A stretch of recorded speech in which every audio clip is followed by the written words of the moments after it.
The third thing, Abutai, is our spouse. Our spouse is something that we have to fall in love with. A lot of people say they love their wife. A lot of people say they love their husband. But then they get divorced. How could it be? How do you leave something you love? Some people say a foolish statement that they don't even listen to. I love him, I just can't be with him. I love her, we just can't live together. As I'm saying, I love breathing, I just can't do it anymore. I've had it. I don't want to breathe anymore. I've had it. It's just too much. It takes too much time. I love eating. I'm just not going to do it anymore. It just takes too much time. I gain weight all the time. I've had it. I'm just not going to eat anymore. It's such a foolish statement. I love it, but I just can't do it anymore. No, if you see that not doing it is even an option, you don't love it. You may like it, you may enjoy it, but you definitely don't love it. Because love is not something that you can stop. Love is when your emotions are out of control, meaning it's become you. It's consumed you. It is you. That's why the Rambam says the ideal relationship that a Jew is supposed to have with his spouse, with his wife, is to love her as much as he loves himself, but honor her more than himself. What does it mean, love her as much as himself? Love her as much as himself, meaning that just like you wouldn't kill yourself if you're a normal human being, you wouldn't jump off of a bridge, don't murder her with words. Just like you wouldn't want to hurt yourself or anyone to hurt you, don't hurt her either. Think 80 times before a word comes out of your mouth. Just like you like being appreciated, appreciate. But even if you don't like being appreciated, you don't like the attention, that's where the honor comes from. Honor her more than yourself. You don't like being appreciated, it doesn't make a difference. You have to honor her anyway. Still say thank you a million times a day. For what? She woke up. She gave you a time of day. She gave you children. She helped you stay away from sin. The Gemara says if a wife keeps you away from sin and brings you children, she's an Eshet Chayil. What about cooking and cleaning? That's extra. That's a bonus. That's a bonus. If she keeps you away from sins and takes care of your kids, brings kids to the world, she's Eshet Chayil. But unfortunately, many men don't understand this. Some men think that we're Muslim, not Jews. So they treat their wives like they have a turban on. And unless they cook a 5-star meal, they act to the wife as if she owes them something. When she says, I need help, there's 4 or 5 kids running around the house. I can't take care of the kids and work and clean and cook and this. I need some help. What? What help? Tell your parents to come help you. Like they treat their wife like she's a slave of some kind, like she's still in Egypt.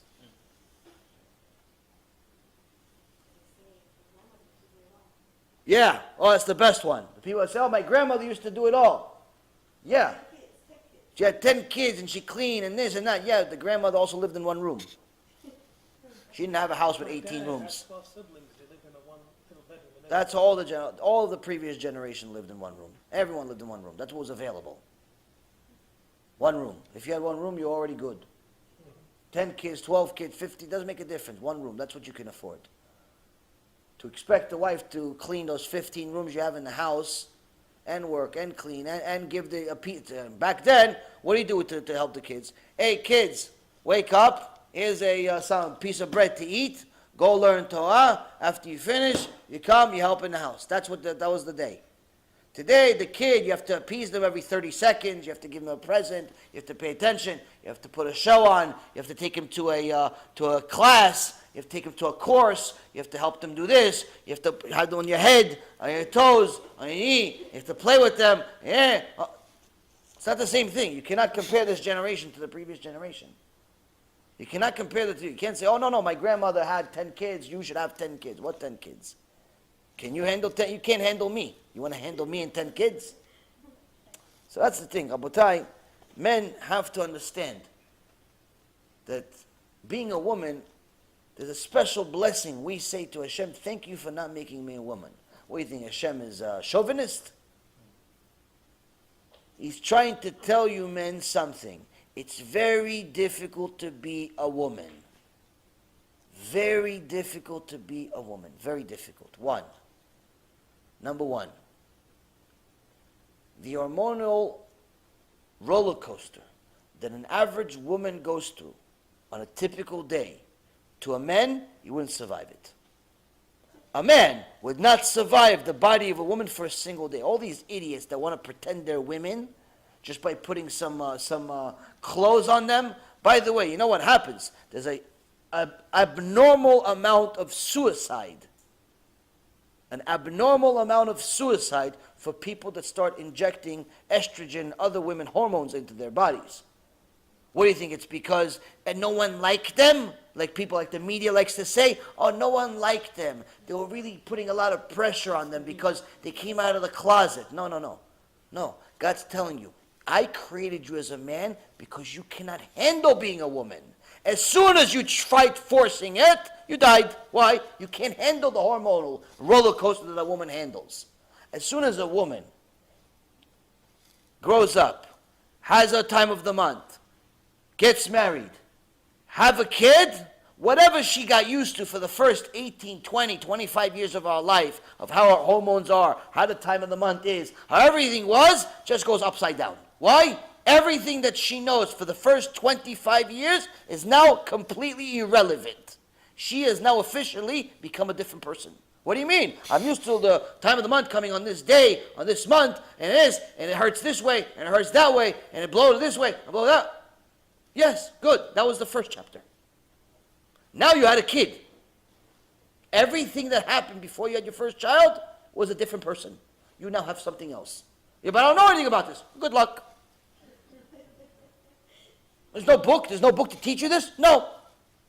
That's why us men said, Baruch Hashem, I'm not a woman. Now, she had another kid. Guess what? Another new body. Another hormones. One more hormone's here, one more hormone's there. One's black, one's green. The other guy's Chinese, the other guy's Jewish. This one's a Hindu. It's all the hormones are fighting with each other. What happened? Oh, you were kosher until now. Yeah, but now we're a little off the derech. We're hormones off the derech. It comes every Tuesday now. It used to come every Shabbat. Now it's a Tuesday. What happened? Different. Second kid. And you realize what men don't understand, that when a woman gives birth, she carries a child. She carries a human being for 9 months. Now, it all looks cool on the outside for the men. Wow, there's a piece of me in there. Wow, it's going to be a little kid, a little me, a little her coming into the world. Wow, it's so cool. Wow, he's going to be a tzaddik. Wow, it's going to be a tzaddikah. Wow. All the while, they don't realize that the woman inside her body, what's happening in her body, when she says, oh, it's uncomfortable, what she really is telling you is, I'm dying from pain because inside me, this baby's killing me. He's breaking up my entire body inside. All of the organs shift from where they know to be for 25, 30 years. They're used to it. They have a home. The lungs over here, the stomach's over here, the kidneys over here. Everybody has their place. All of a sudden, baby comes. Oh, guys, move out. What do you mean move out? It's my house. Sorry, I'm here. Move out. Shtabach Shimon La'ad, the guy comes, runs the show. We don't even know this guy. Hey, he runs the show. For the next 9 months, I call the shots. The lung has to go here, the kidney has to go here, the liver goes here, everyone's here, everyone's here. What? And you're like, wow, it looks so cute. What's so cute? She's broken inside. The fact that she survives is a miracle of its own. Now, she gave birth. Her whole body now got used to this shape over here. Now, there's an emptiness. Now she left, the little baby left. So everybody wants to come back. What do you think they just come back? Well, it's like a rubber band. Now she takes months to come back and heal. And that's why we have to wait a year. Normal situation, you have to wait a year. Why? Because it takes about a year for it to heal. Our whole body is broken. Yeah, on the outside it looks great. Inside, it's broken. And what does the guy says? Oh, how come you're not so into me anymore? Is it because of the kid? No, you moron. She's broken. She's broken inside you, insensitive little bug. She's broken inside. The fact that she's even saying hi to you, she say thank you and kiss her feet. Men don't think like this. But that's why Hashem put a blessing in our Siddur. Baruch Hashem, I'm not a woman. Baruch Hashem. Why? Because, Rabotai, it's very hard. It's very hard for a woman to be a woman. It's very hard. So now after that, hormones, they change again. Another new body. And then if that wasn't enough, she had the puberty. She had the kids. She had the marriage. She had another kid. Then, if that wasn't enough already, she arrives in mid-age at some point, and now all bets are off. All bets are off. Everything she knew for 50, 60 years, gone. Now, another new phase. Another new body. Yeah, but you were good for 60 years, 50 years, 70 years. You were good. Everything was good. Yes, but then there's menopause, and then the hormones go in a different direction, and then she has to deal with it. Oh, how come you're moody? If you dealt with my body for a second, forget for a year or for the rest of your life, for a second you'd commit suicide. That's why, it's one of the many reasons why a man is obligated to honor the woman more than himself. Why? You can't do what she's doing. You can't. That's why Hashem created you, men. But that's also why you're obligated to learn a lot more Torah. The fact that she goes through such mesirut nefesh, her whole life, even without wanting it, makes her automatically suffer more than the man, which automatically makes a woman more spiritual than a man and closer to Hashem naturally. A man doesn't have all of this. He has to work hard at being connected to Hashem. So, Rabotai, if a person knew just a little bit of what I'm saying and understood it and repeated this part of the lecture 1,000 times, this alone will make him love his wife. This alone will make him want to call his wife. This alone will make him appreciate his wife. Why? I can't do it. I can't do what she's doing. And all she's doing with all of that, she's taking care of kids. While she's doing all of that, she still has a smile on. While she's doing all of that, she still wants to be with you. While she's doing all of that, she's still cheering you up, and so on and so forth. That's Eshet Chayil. That's why it doesn't say in the Gemara, if she cooks and she cleans and she does this. No. It just says, she keeps you away from sin, and she brings children to the world. That's it. Eshet Chayil. Everything else is good. Should do it.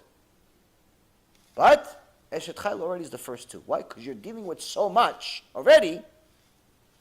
What's the problem?